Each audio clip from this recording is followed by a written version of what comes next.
All right, we're back here. It is a big question on a Monday episode of Morning Kick Around.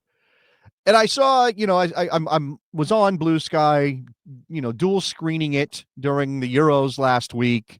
Obviously, congratulations to the Lionesses. I know I poked the bear a little bit and got some people worked up. And maybe was a little provocative with something I said about Chloe Kelly's celebration when she scored the penalty kick against Italy. Then she went on and helped England do the deed and win another European championship. Credit to Chloe Kelly, by the way. But those penalty kick shootouts in the Euros, and then which weren't great, bad penalties in the Euros, and then we get Leagues Cup coming up behind it. Major League Soccer, Liga MX playing these games, and because of this new format, because they don't want to end up with goal difference being the only tiebreaker, and then having to go down tiebreakers because they would have to do that if points were level. They are doing penalty kick shootouts to decide whether you get 2 points or 1 point in the Leagues Cup if you are drawn after 90 minutes. And we've also seen a trend, right, in world football where 90 minutes and then penalties has been a way to determine a winner. Part of this, I think, is a reaction to climate change, to the number of games players are playing. But you're seeing this trend in certain competitions where instead of an extra time period of 30 minutes, we're going directly to penalties. But obviously, after 30 minutes of extra time, if we do not have a goal, if we do not have somebody who has taken a lead, we go to penalties, right? This has been, how long have we been doing this?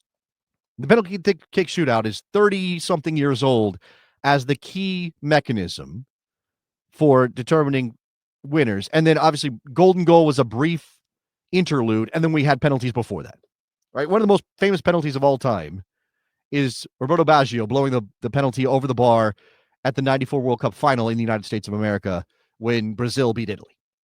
Right? If you are old enough or you just know your history, that's an indelible memory. And that we have every fan base, every club team's fans, every national team's fans has memories of penalty kick shootouts. Right? And then there's obviously that joke about how who said it? I don't remember which Englishman is reported to have said this. It's probably apocryphal, but it's football's a funny game. You play 120 minutes and then Germany wins on penalties or something like that, right? England famously bad at penalties. I mean, that was the history, right? We all very much enjoyed that, unless you're English. And Rob's not here, so I can't make him feel bad about England being bad at penalties for the most part. Right? But Gary Lineker, thank you very much to K Plum. Gary Lineker is the one who said the thing about the Germans always winning on penalties. All right, so penalty kicks have a place in our collective consciousness when it comes to this game. Right? They are part of the story that we tell about football. They are part of our memories. They're part of, again, it's England's bad at them, Germany's good at them, whatever it is. Right? Again, Lionel Messi in the double touch in the World Cup in 2022, a tournament they went on to win. And then we had this past Champions League tournament when you had a situation, Julian Alvarez with a double touch for Atletico Madrid, which then gets ruled out. Now they've changed that rule, by the way. Not in every case are penalty shootouts, but I'm just thinking about that sort of element of the story of football. And again, penalty shootouts have their own individual history and story. And I'm on Blue Sky and I'm watching these penalties, and I can't remember which of my follows said it, but it was essentially opening up the giant can of worms that is, do we need to talk about penalties? Are penalties the right way to determine a champion or determine a winner? And I think that you do something long enough and it just becomes normalized as that's what we do. Right? Again, now it's maybe 90 minutes sometimes, but generally speaking, we play 120 minutes in knockout soccer. And then if we are still drawn, we go to penalties. But if you think about what penalties are, they're a very, very, very poor representation of what it takes to win a football match, to win a soccer game. But it's not anything like open play. And again, this is why golden goal came into being. The idea that you just play until somebody wins the game with a sudden death goal. But the problem with golden goal is that it actually incentivizes defending. It incentivizes you to not give up the goal rather than to go for the goal. So what do you end up with? You end up with a couple of teams not doing anything, not engaging, choosing to be careful and conservative, because if you give up the goal, it's over.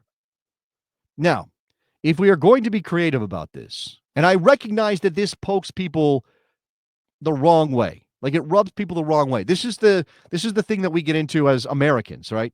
Anything that smacks of being an American innovation when it comes to the laws of the game, we don't want to be the ones responsible because we don't want to be accused of ruining the game. Oh, you Americanized it? That's in soccer, that's a slur. Oh, you Americanized it. That must be bad. But I'm seeing in the chat the idea of taking players off during extra time to create space, right? This is something that the NHL does during regular season overtime periods. So that you're still playing the game. You're just playing it in a way that's more likely to end up with a goal because you create more space. There are fewer defenders available. There's an opportunity for something to happen. I don't know. Like, is that something we could stomach? And by the way, IFAB is willing to be kind of out there on the edge with some of this stuff. It's not that long ago that IFAB was talking about a sin bin. Like, I don't even know where those trials are, where that idea went. And in fact, I think, Arsene Wenger's as much for changing the laws as anybody. He's over there saying weird stuff all the time. Like, should we do kick-ins instead of throw-ins? Stuff like that. Does the goal need to be bigger? Maybe it doesn't. Hey, maybe you do penalties, or maybe you do a penalty kick shootout at the end of regulation or extra time, but you do different kinds of penalties. What about 35-yard penalties? The kind that MLS did in the beginning that the NASL also did.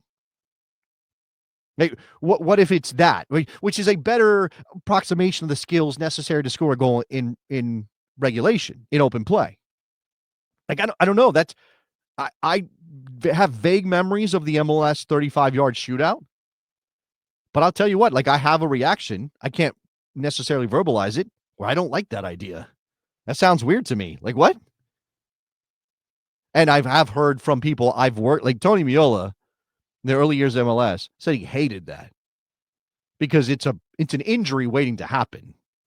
Because what if the goalkeeper can't stay on the line, or the goalkeeper can't stay close to his line, because then he's just at the mercy of the attacking player, the player with the ball. So now he's got to come off the line to challenge to cut down the angle, right? We talk about that, cut down the angle. And now you've got to go diving in, because if the player with the ball just dribbles around you, it's over. So I don't know. Like, again, like, is there a perfect way to do this? No. Again, you could keep playing and playing and playing and playing and playing forever and ever and ever. But the nature of this game and the fatigue that sets in. And even if you are, I suppose you could be even more. Okay, we're going to go to extra time. And after the end of half an hour, if we don't have a winner, we'll go to a bonus extra time period, 15 minutes. And it's either taking off players or you get more substitutes. Now, at that point, you're probably all the way down your bench because you're not dressing that many players. But man, I don't know. And again, okay, here's an opinion. Let's bring everybody in. Bernardo says the only reason we're talking about changing penalties is because there's too many. Penalties are good. Too much of a good thing is bad. Don't change them. Just make them more rare. How do you do that? I mean, so what, are you saying, Bernardo, that MLS and Liga MX should not be using them in the Leagues Cup? How do you break draws at the end of 90 minutes if you don't want to put your players? Because again, we're acknowledging that this tournament is a little bit of a distraction and a little bit too much for these players who are carrying the burden of playing games through the summer here in the United States of America. Hey, we're going to keep doing this. You got to play Leagues Cup. We got to find a way to break ties, but we can't do penalties because there's too many of them. Okay, what do we do? Or there's, again, I don't know. Again, I get the inclination that what we need to do is approximate the real game. Like, we need to do something that approximates. And by the way, we are talking about knockout soccer here. So we're not talking about doing this in any other environment except you are playing a tournament. You're in the quarterfinals. It is 1-1 after 90 minutes. All right, what do we do? Well, we've always done extra time. Okay, fine, we'll do extra time. It is 1-1 after 120 minutes. Players are ready to drop dead. What do you do? And that's part of the reason penalties exist. Because at that point, it's a lot to ask the players to go out and run another couple miles as they look for a goal. And again, as I said with golden goal, you're incentivized to defend rather than attack. Because what you don't want to do is give up their goal. It's much easier to be careful and not give up a goal than it is to go and get the goal. Because if you go and try to get the goal, you leave the space in for the team to turn you over and beat you. All right, maybe this is not a conversation that people want to have. And I'll be honest with you, until I saw the post about it, again, around the Euros and the bad penalties that were being taken in the Euros, I don't think I had really thought, hey, we need to think about how to fix penalties. Like, I don't think I was going, oh man, penalties are terrible as a way to break a tie. We really need to have some sort of alternative to this. Maybe it's time to have that conversation. But I understand why somebody would, watching teams play to a draw after that 120-minute period. I understand why they would say, hey, you know what? This doesn't feel right as a way to determine a champion.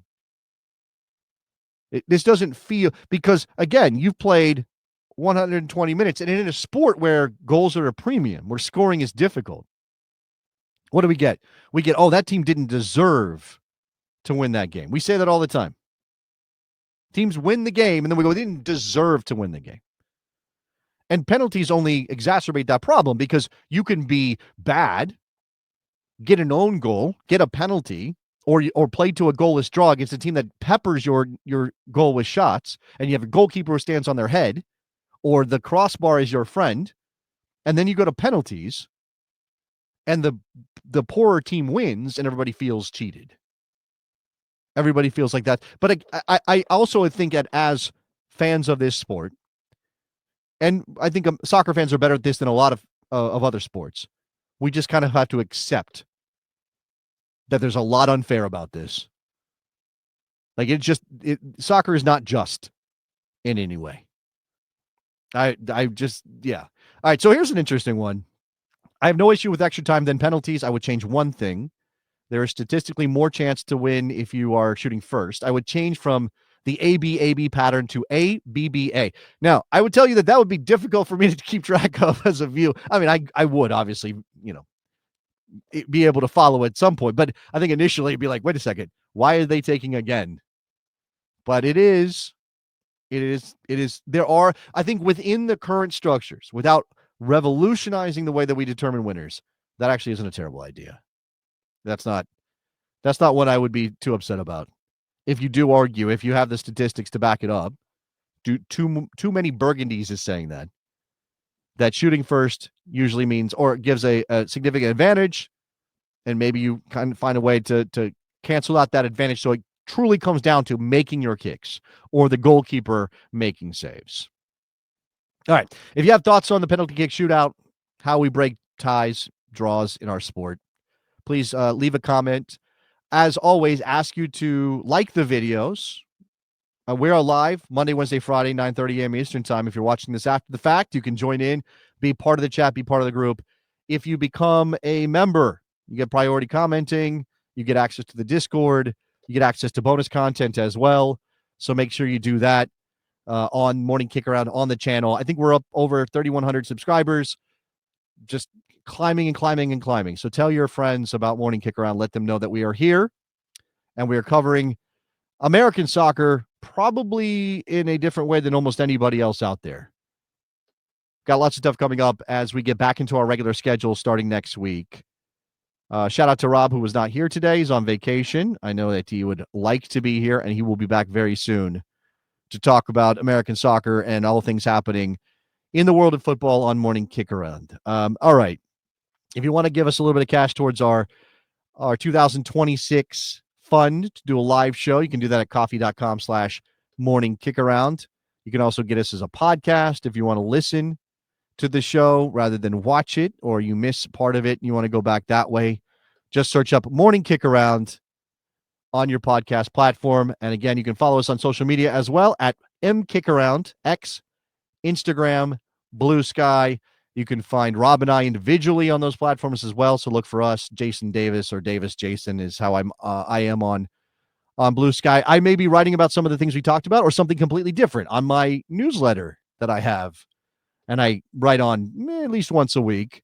Look for Jason Davis Soccer Eagle. Yeah. Look for Jason Davis Soccer Eagle. Just type that into Google. You'll find it. It's at ghost.io. All right. That's it for Morning Kick Around. Again, be back very soon. Thank you very much for watching and supporting us. See you soon.